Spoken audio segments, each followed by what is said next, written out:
mega-mega yang beriringan diselingi kicau burung di celah ranting pepohonan.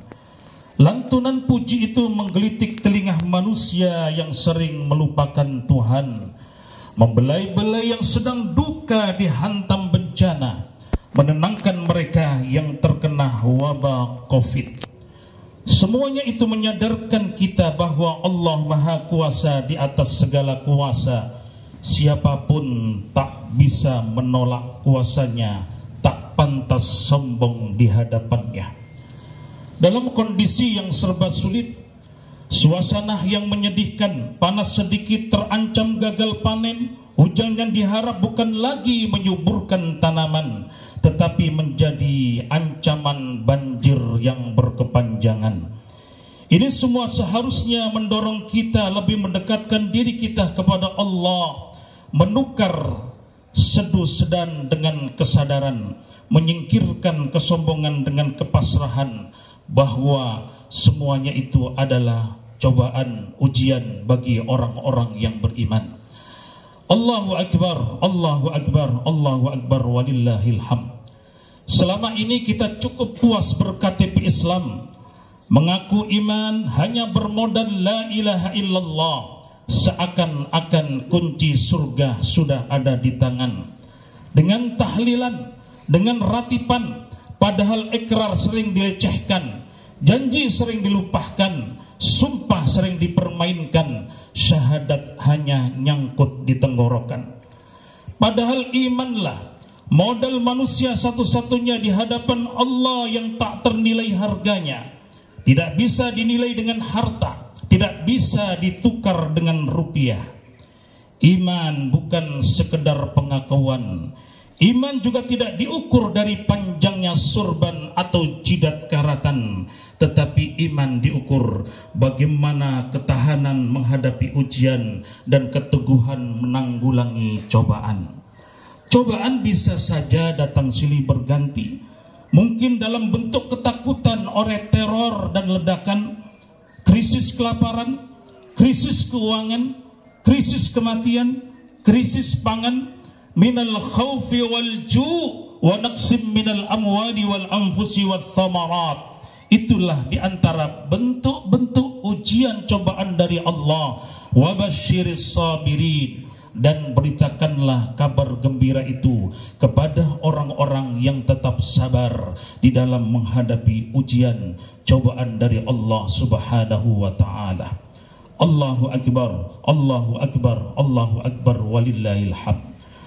Wabah Covid-19 alhamdulillah sudah sedikit-sedikit bisa teratasi. Bencana silih berganti. Ini menyadarkan kita bahwa bahtera kehidupan mesti melayari lautan ujian dan cobaan, menghadapi badai dan gelombang. Jangan berpikir bahwa setelah mengaku iman langsung kunci surga sudah ada di tangan, bahwa pengakuan iman kita tak akan dibiarkan begitu saja tanpa ujian dan cobaan. Memang masuk surga tidak cukup hanya berpangku tangan atau bermodal tahlilan. Ahasiban nasu ayyutraku ayyakulu amanna wa hum la yuftanun. Ma'asyiral muslimin, sidang Idul Adha yang dimuliakan oleh Allah Subhanahu wa taala. Iman yang kalau tanpa cobaan, kita ini sering menganggap iman cuma hiasan, padahal itulah mahkota yang harus dipertahankan. Selama ini banyak orang yang imannya kokoh di pengakuan, bahasanya agamis penuh dengan kesantunan, tapi bisa kejam demi ambisi dan kemenangan. Tega menggusur rekanan yang dianggap sebagai hambatan. Enak saja provokasi ditebarkan agar saingan bisa disingkirkan untuk pilkada 5 tahunan. Ada yang saat butuh dukungan, lagaknya jadi dermawan. Musim kampanye rajin ke pengajian, aktif di subuh gabungan. Setelah terpilih menjadi anggota dewan, melimpah kekayaan, belangnya kelihatan. Ke masjid cuma lebaran, alasannya banyak kesibukan. Ada yang atributnya iman, baju bergamis pundak bersorban, dagunya jenggotan, nenteng tasbih di tangan, HP-nya terisi ayat-ayat Al-Quran, nada deringnya pun juga suara adzan, tetapi urusan duit beda tipis dengan preman. Ada kelompok yang mutunya Islami, merasa paling suci, merasa paling sunni, ibadah orang lain selalu dikritisi, tapi untuk jatah kursi tak malu-malu pindah koalisi, hianati janji dengan alasan yang dicari-cari.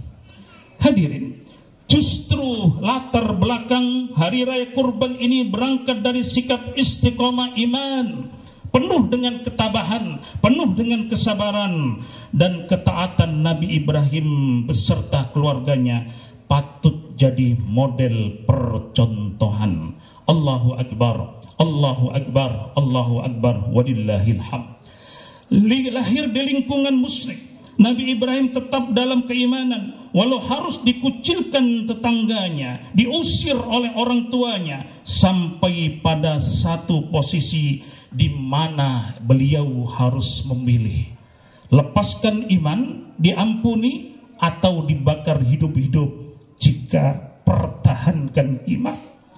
Toh, jika Allah menghendaki selamat, tak seorang pun mampu menyakiti. Israel pun tak berani mendekati. Ibrahim selamat dari kobaran api, dan ujian ketabahan pun juga terlampaui. Lulus ketabahan, diuji lagi dengan kesabaran.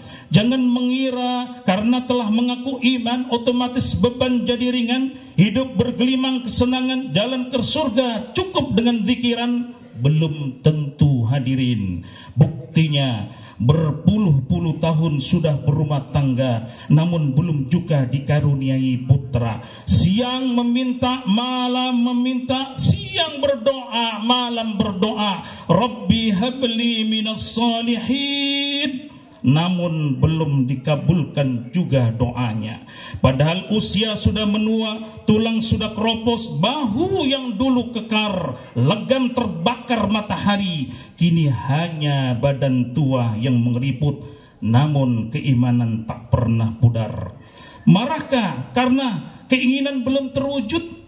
Apakah ganti Tuhan, tukar sesembahan karena doanya belum dikabulkan? Tidak, hadirin. Beliau tetap sabar karena beliau yakin Allah akan memilihkan yang terbaik untuk hamba-hambanya. Terbuktilah apa yang diyakini. Badai pastikan berlalu, kesulitan pastikan terlewatkan, tak selamanya mendung itu kelabu. Nyatanya doa dan harapan Allah kabulkan. Allah karuniakan anak, fabasyirhu bighulamin halim, dinamakannya Ismail. Masya Allah, dunia serasa jadi miliknya. Rembulan bersinar lagi, mendung tiada lagi, hati yang seakan-akan mati kini gairah kembali.